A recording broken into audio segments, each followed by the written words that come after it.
Will Wade has been reported as the next head coach. Then it was confirmed as the next head coach. Now he's been introduced as the next head coach, NC State men's basketball. Had his press conference earlier today. I don't know how you don't love that press conference if you're an NC State fan. I don't know if it was perfect. Don't get me wrong. But you've heard of the term fake it till you make it. He's going to speak things into existence. He is going to manifest stuff. He'll fit into the specific environment of the rivalries, stuff like that. At one point in time, he said, I know we have some bully neighbors. And I was like, not sure if that's it. But other than that, I mean, he is about his business on the court, and he knows he can win and quickly. That is the part that I took away from it. It's the first thing that I described Will Wade. The first thing that I used to describe Will Wade. The first phrase for NC State fans when he was just the number one option, a candidate, was quiet, combative confidence. He's not a screamer, if you will. But you can tell full belief. You can tell he's willing to fight. Will Wade, during his press conference, talked about this not being a rebuild for NC State, which I think is something fans should appreciate. I just couldn't be more excited. Our time is right now. Our time is right now. This is the first time in a while, I think, the fans, the administration, and the program, we're all on one accord. And everybody's on the same accord. Everybody's singing from the same sheet of music. And when that happens at NC State, it's going to be a reckoning for the ACC, and it's going to be a reckoning for college basketball. And it's coming. And it's coming soon. And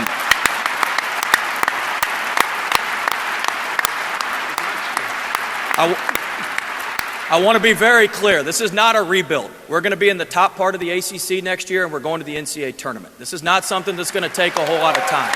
All right?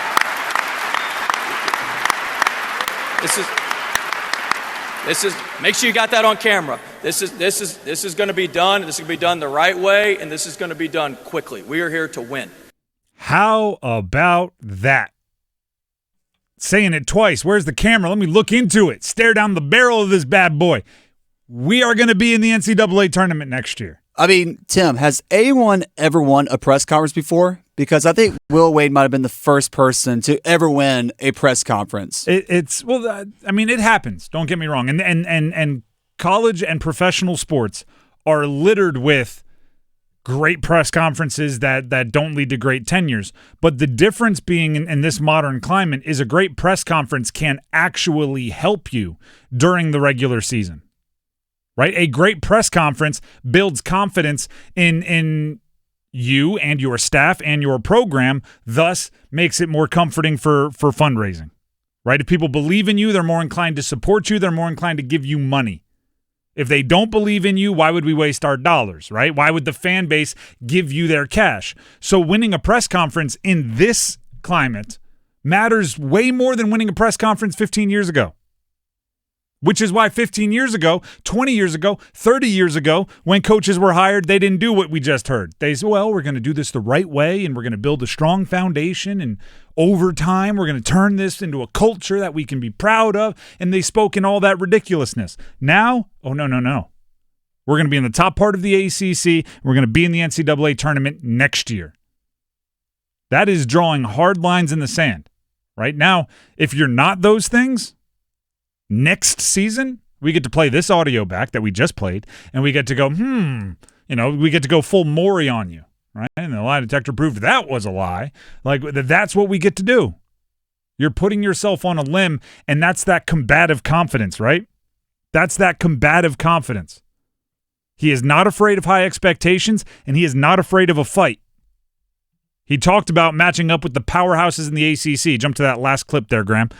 This is Will Wade at his introductory press conference as the head coach of NC State men's basketball about competing with the other powerhouses in what recently was the best college basketball conference in the country, although maybe not this year.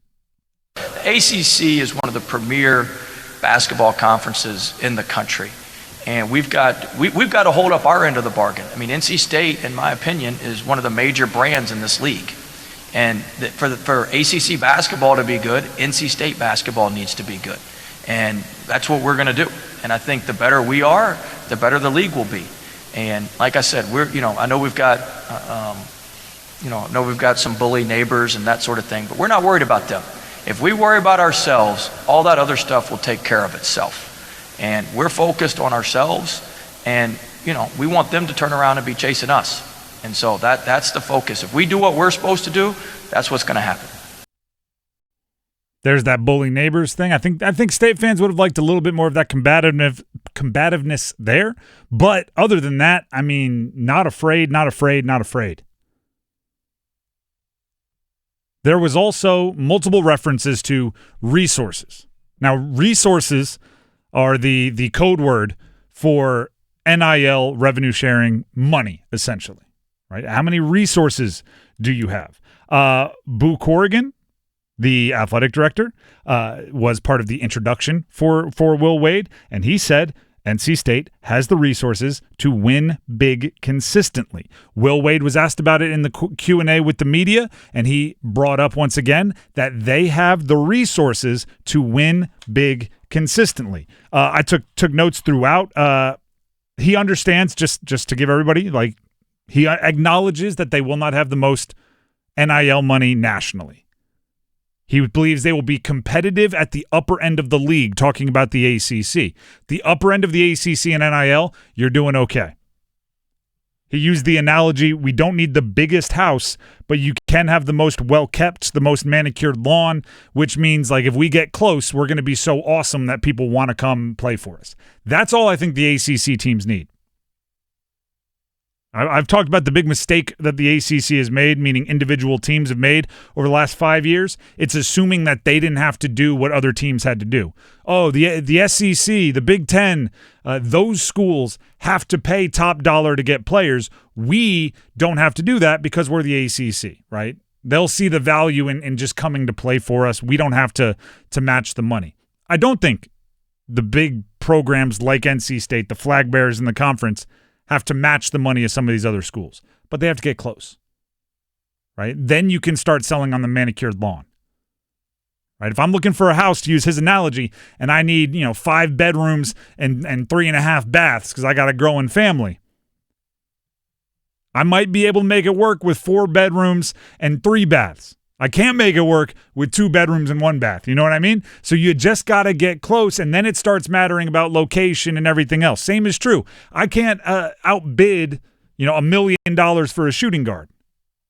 But if I get to $800,000 and someone else is offering $1 million, then I can start talking about history and environment and the ability to develop into a pro and all of these things. If they're at $1 million and I'm at $200,000, it doesn't exactly matter. And then the last part I'll bring up is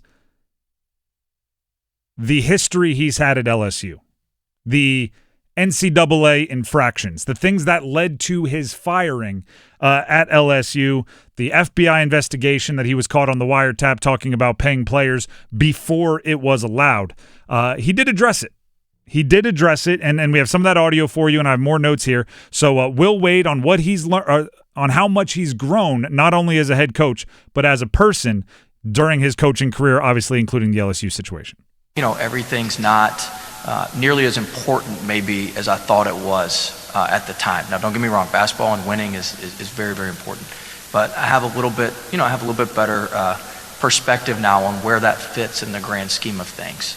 It was important to me to learn about the university. Before I took jobs, we were just there to win a basketball. I want to help build stuff around the university and help other departments in the university and be a good team member. And that wasn't always how you would describe Will Wade. And so, I've spent a lot of time on that.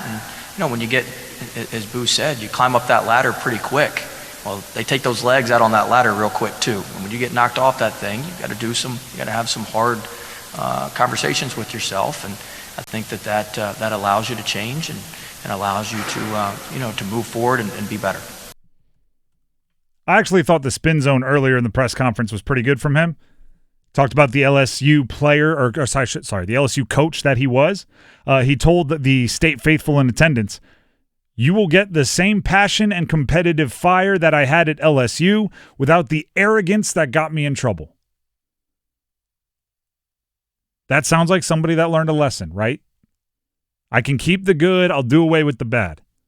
If you get the good part of Will Wade at LSU, the SEC champion part of Will Wade at LSU, and you remove the arrogant part that thought he was above the law, that the rules didn't apply to him, you get a really good basketball coach that knows how to recruit, knows how to win, knows how to fundraise.